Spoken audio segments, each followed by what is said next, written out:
Welcome back to Crystal Clear. I'm Ultra Fox, and Together Forever shows us what happens when a relatively healthy relationship is affected by struggling mental health. With such a bittersweet episode that has you either in awe or full-on cringe every other moment, it's a very difficult episode to watch, and thus took a little bit longer to break down. But as always, we're going to do our best to find all the details, callbacks, and character motives throughout. Of course, spoiler warning. If you're not caught up with Steven Universe Future, please go watch these episodes and then come back. With all that said, let's dive in. Together Forever is a heartbreaking episode title, as it plays off the title of Alone Together from Season 1 of the original series, the episode which shows us the birth of Stevonnie, alongside the Season 5 episode that paralleled elements of that installment, Together Alone. Unlike those episodes, however, Stevonnie has no appearance, only mentioned in dialogue, though they just showed up in the previous episode, Business Casual, so I can't say that we've been robbed, although I did want that Stevonnie and Bluebird brawl. This episode also premiered on March 13th, sharing an anniversary with a previous episode centered around Steven and Connie, full disclosure. We open with Steven and Connie FaceTiming, Connie's theme prevalent in the background, Connie discussing her plans on what to major in college, torn between majoring in political science with a minor in sociology, or the other way around. This is important because political science is the study of the branch of knowledge that deals with the systems of government, the analysis of political activity and behavior, whereas sociology is the study of the development, structure,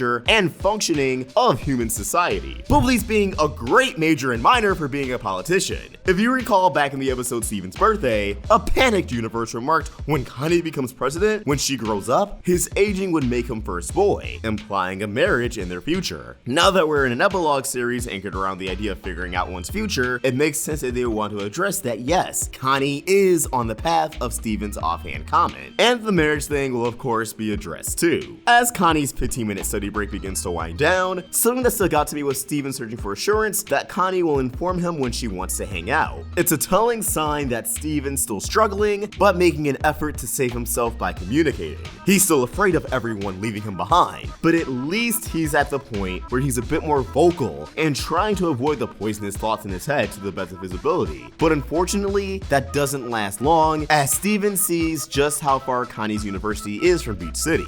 This triggers a pink ability that reminded me of his regulated descent, but instead of controlling the speed of his descent, it appears as if Steven's body is increasing in weight. While he's not gaining any extra mass, he suddenly would become much heavier to lift, sinking into his bed. It reminds me of that nervous feeling you get, or at least I get, where you feel as if you can't move, you're paralyzed, and can barely make a few steps without pausing into place again. May not be the exact feeling Steven has right now, but I feel as if that pit in the stomach sensation is mutual all the same. Steven runs into Garnet, searching for advice, which is interesting because I can't help but to think of Prickly Pear, where a more bottled up and irrational Steven confided into his cactus that he didn't want any more high and mighty advice from Garnet, which might be something he felt in the episode's resolution. Garnet, however, has no time to chat, as Ruby and Sapphire need to attend their little homeschool duties, revealing their new reformations that we broke down in a video last week. But to quickly reiterate, yeah, it's show canon that Ruby's headband matches her wedding ring. This premise is a huge payoff to Ruby's proposal, the two's wedding vows, and a sentiment of Rebecca Sugars on the Steven Universe podcast when they covered Reunited. Now that Ruby and Sapphire are united in this totally new way, it'll be much easier for them to be apart. With these two being their own individuals with their own lives, I gotta say, it does make sense that they would both teach at Little Homeschool independent from Garnet. Garnet might be the sum of their parts, but those parts have their own merit. There are traits that can't shine through completely in the fusion, as Garnet has to encompass so much, somewhat of a greatest hits of what makes Ruby and Sapphire so great, while standing as her own personality. But at the same time, their oppositions and differences are just as much of a factor. So Ruby and Sapphire would just innately be better at certain tasks than Garnet. For Ruby, she's a Ranger Scout, which I can't help but to assume this is derivative of Ruby Rider, or at least the hat was enough to pique her interest to learn more about what that duty would entail. But it's a logical step, considering what we've seen from other Rubies in the past, namely the iconic Ruby Squadron in the original series. Rubies do have the capability to lead and hold authority, to take note of their surroundings. However, as is evident with the original series and the aforementioned squadron, none of those responsibilities should be anything too serious where the gem is on the line. mind. So a Ranger Scout is a perfect middle ground. I also assume there's a bit of intended irony with Ruby's natural fire abilities and the old mascot, Smokey the Bear. Only you can prevent wildfires. I also love how much Future slips in the importance of life drawing, figure drawing, etc., as it is a great way to improve your art that I need to take advantage of more often.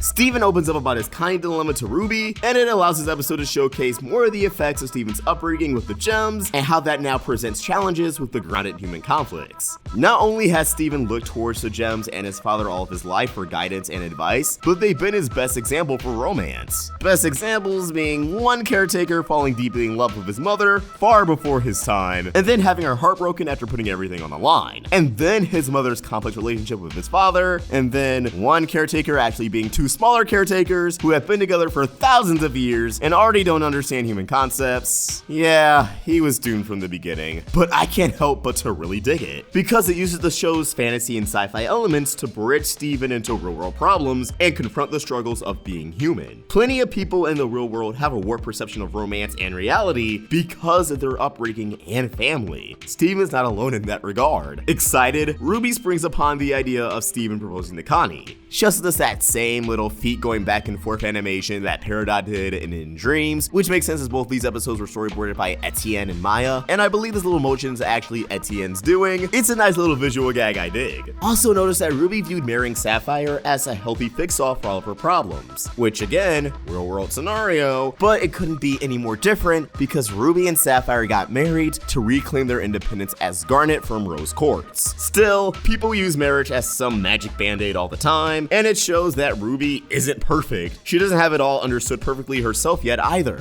That her relationship with Sapphire is not akin to Steven's relationship with Connie. It once again shows that the gems don't really understand Steven's problem. Ruby's marriage badge also has a figure with a black tee and blue pants on one knee proposing, while the other figure, with a darker complexion, yellow shirt, and greenish bluish pants, gladly accepts. These are clearly intended to be Steven and Connie, especially how they appear in this episode with their exact colors per clothing. Steven then consults Sapphire, who's giving a lecture on alternate timelines, making her a lot more suitable for the job than Garnet, as Sapphire's future vision focuses on the most optimal outcome instead of a slew of possibilities. Having a more focused vision allows for Sapphire to be the best one for the job. I also feel like this is a subcategory of Sunstone safety training, as weighing your options and considering different outcomes of situations based on actions will enable more safe decisions in the long run. Couldn't be me though, because I'm not doing that math. Future vision math? If you can solve that equation and be on the same level as Gem Kind, even if it was likely just worded together with the idea of it being impossible to solve, then why are you watching this breakdown? Get those applications to Harvard ready. Actually, forget Harvard. Just get sent directly into space. We can be on Homeworld in a few years at that rate. After some intense hype from Sapphire, Steven decides to go for it, declaring this may be his last day at Steven Quartz Cutie Pie DeMayo Diamond Universe, a statement that reminds us that despite being in this rut, Steven has come really far, embracing other sides of his family like DeMayo and Diamond. But to run through completely, Cutie Pie references the episode Future Vision, where Garnet claims Cutie Pie is Steven's middle name, DeMayo of course being Greg's last name before legally changing it to Universe, and Diamond refers to the fact that Steven is a diamond. His mother was Pink Diamond, but he still respects her identity as Rose Quartz, so he still respects his middle name of Steven Quartz Universe, combining it all together into one mouthful. Also, did Ruby and Sapphire just do it remind anyone of a meme that was around a few years ago, featuring a certain Disney turned blockbuster turned internet legend actor? Just me? This causes Steven to be the happiest he's ever been in Future, skipping through town, singing a little medley, picking up flowers from Crazy Lace Agate's flower stand, calling back to guidance, activating a glow stick, which may be the same glow stick from Bubble Buddies, or likely just a new one of the same color, since I assume they aren't good enough to last 2 or 3 years. Glow sticks typically only last for 12 hours unless frozen, which Steven kept the original in his freezer back in the beginning of the series leading up to Bubble Buddies. So yeah, this boy bought a whole ass new glow stick. I say that even though it's like super tiny, just to get his heart broken. All ready to go, Steven arrives at Connie's house for her 15-minute break, taking her back to the beach shore, holding hands, which is a first, unless you want to count the end of the movie. As he takes her to the spot they met in the episode Bubble Buddies, the color scheme adopting the birth of Stevani from Alone Together. Leading into a serenade, the lyrics of Steven's song, I'd Rather Be Me With You, also calls back to the series past. I'd rather be tall, I'd rather be smart, references Let Me Drive My Van Into Your Heart with I know I'm not that tall, I know I'm not that smart. Wherever you go, wherever you start reminds me of the song Something Entirely New, with where did we go, what did we do? I'd Rather Be Me With You is also a direct callback to Reunited, with Ruby's wedding vow, I wanna be me with you. However, Steven is saying, instead of being himself as a sole identity, he'd rather be the person he is with Connie, which is Stevani, and thus, the cracks in this gesture begin to show. As Steven serenades, we see slices of bread with jam on it, calling back to Jam Buds from Sworn to the Sword and Breaking My Heart. And I can't forget to mention that this song wasn't just written by Sugar, but as she revealed on Instagram, the guitar was also done by her, which was a first for the series. But by saying first, it kind of implies that Steven will play off a guitar once before Future ends. Not this one though, on account of, well, let's keep going. Steven proposes using the glow stick, reminiscent of the first time these two met, even how Steven kneeled over to give Connie the original glow stick in the first place. But, as expected, Connie is thrown off by this gesture, asking Steven to think about it a little bit more, and a line of dialogue that threw me off was Steven assuring that he's not being sentimental, that it makes sense. It's as if he interprets those around him as taking his words at an exaggerated value because he is an emotional boy. Maybe I'm projecting because I feel like when I'm speaking up about my feelings, I have to do the exact same things as a sensitive fellow. Although Connie gave him a not now instead of a no, we have to acknowledge why Steven is viewing this as a huge rejection and being turned away. On one hand, yes, Connie did reject the proposal by saying not now, because ultimately he was offering to get married in the close future for assurance and to feel as if that would fix him. That is rough. Steven's not having the same level of perception that we as an audience maintain. It feels like the world is caving in on him.